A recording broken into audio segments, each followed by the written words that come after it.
നീ പിന്നെ പുതിയ വല്ല പ്രശ്നത്തിനും പോയോ? അല്ലേ ചേച്ചി, ഞാൻ എന്താ ഇവിടെ പ്രശ്നം ഉണ്ടാക്കാൻ മാത്രം നിൽക്കുന്നതാ? എപ്പൊ നോക്കിയാലും ഇതന്നെ പറയും. അല്ല, നിന്റെ സ്വഭാവം അറിയാവുന്നോണ്ട് ചോദിച്ചെന്നേ ഉള്ളൂ. ഞാൻ ഒരു പ്രശ്നത്തിനും പോയില്ല. പിന്നെ അർജുൻ നിന്റെ പുറകെ നടന്ന് ശല്യം ചെയ്തോ? ചേച്ചിക്ക് എന്നെ തീരെ വിശ്വാസം അല്ലെങ്കിൽ ഒരു കാര്യം ചെയ്യും, എന്നെ റൂമിലിട്ട് അങ്ങ് പൂട്ടിയിടും.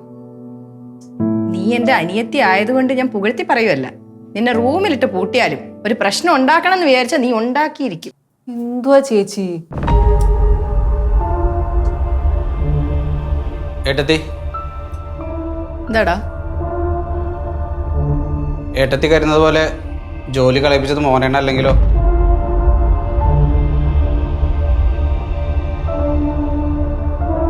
കൊള്ളാടാ, നീയും ആ പിള്ളേരുടെ കൂടെ മാറിയെന്ന് രഹസ്യം പറഞ്ഞപ്പോഴേ എനിക്ക് തോന്നിയതാ നീ ഇതും പറഞ്ഞോണ്ട് വരുമെന്ന്. നന്നായിട്ടുണ്ട്. അതല്ല ഏട്ടത്തി, ഇനിയിപ്പോൾ എന്തെങ്കിലും തെറ്റിദ്ധാരണ കൊണ്ടാണെങ്കിലോ? ഒരു തെറ്റിദ്ധാരണയും ഇല്ല, ശരിയായ ധാരണ മാത്രമേ ഉള്ളൂ. ഞാൻ എൻ്റെ കണ്ണുകൊണ്ട് കണ്ടതാ, അതാ ഞാൻ വിശ്വസിക്കുന്നത്. തെറ്റിദ്ധാരണ ഇനി അത് അങ്ങനല്ലാന്ന് എൻ്റെ പുറകെ നടന്ന് ആരൊക്കെ പറഞ്ഞാലും ഞാനത് വിശ്വസിക്കാനും പോകുന്നില്ല. സത്യം എന്താന്ന് എനിക്കറിയാം. എന്താ അങ്ങനെ അല്ലെന്ന് നിനക്ക് തോന്നുന്നുണ്ടോ? ഓ, കണ്ടില്ലല്ലോ എന്ന് ഇപ്പൊ കരുതിയതേ ഉള്ളൂ. എന്തോ പറ്റി അമ്മ? ദേ, നിങ്ങളുടെ കൊച്ചച്ഛൻ നിങ്ങളുടെ അച്ഛൻ നിരപരാധിയാണെന്ന് പറഞ്ഞോണ്ട് വന്നിരിക്കുക. അമ്മ ഇതിനെ ഞങ്ങളെ നോക്കുന്നേ? ഞങ്ങള് പറഞ്ഞിട്ടൊന്നുമല്ല കൊച്ചച്ച വന്നത്, അല്ലേ കൊച്ചച്ച? അല്ല ഏട്ടത്തി, ഇവര് പറഞ്ഞിട്ടൊന്നുമല്ല ഞാൻ വന്നേ. എനിക്കൊരു സംശയം തോന്നിട്ട് ചോദിച്ചതാ.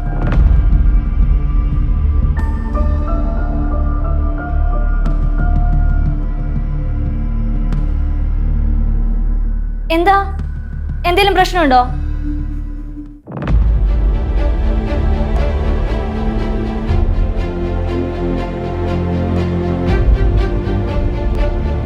അഞ്ജു, ഞാനൊരു കാര്യം ചോദിച്ചാ നീ സത്യം പറയോ? അതെന്ത് ചോദ്യം ഏട്ടത്തി? ഞാൻ ഏട്ടത്തിയോട് കള്ളം പറയോ? ഏട്ടത്തി ചോദിച്ചോ?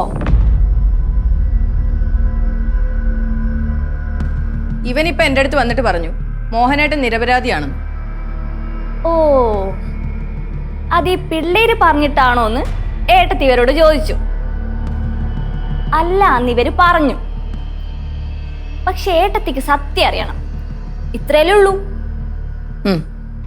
എന്നാ ഏട്ടത്തിക്ക് ഒരു സംശയവും വേണ്ട.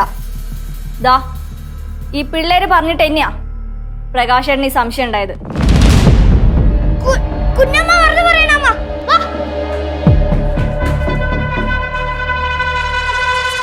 ഏട്ടത്തി കണ്ടില്ലേ, കണ്ടില്ലേ അവർ ഓടിപ്പോയത്? ഇനി എന്തെങ്കിലും സത്യം ഏട്ടത്തിക്ക് അറിയണോ? മതി അഞ്ജു, ഇനിയൊന്നും അറിയണ്ട.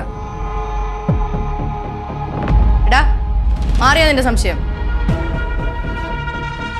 സംശയമൊക്കെ മാറി. അതെ, ഒന്നിങ്ങോട്ട് വന്നേ.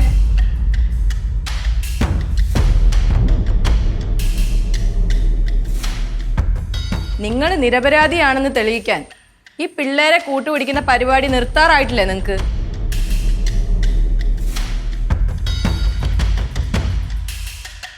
ഞാൻ നിങ്ങളോട് പല ആവർത്തി പറഞ്ഞു എന്നെ എൻ്റെ വഴിക്ക് വിടാൻ.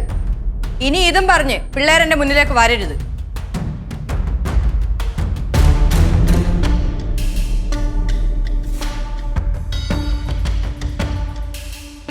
എന്താണ്?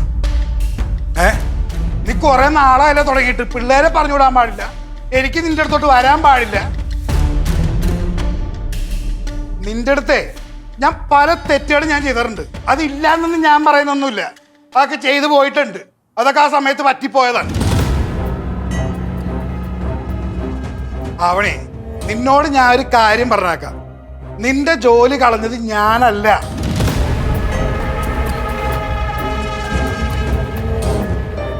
അത് നീ വിശ്വസിക്കുന്നവരെ ഞാൻ പറഞ്ഞോണ്ടേയിരിക്കും.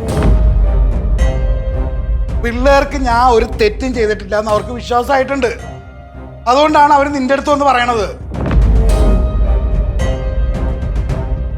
എന്റെ നിരപരാധിത്വം തെളിയിക്കേണ്ടത് എന്റെ ഉത്തരവാദിത്വമാണ്. അത് ഞാൻ തെളിയിക്കും.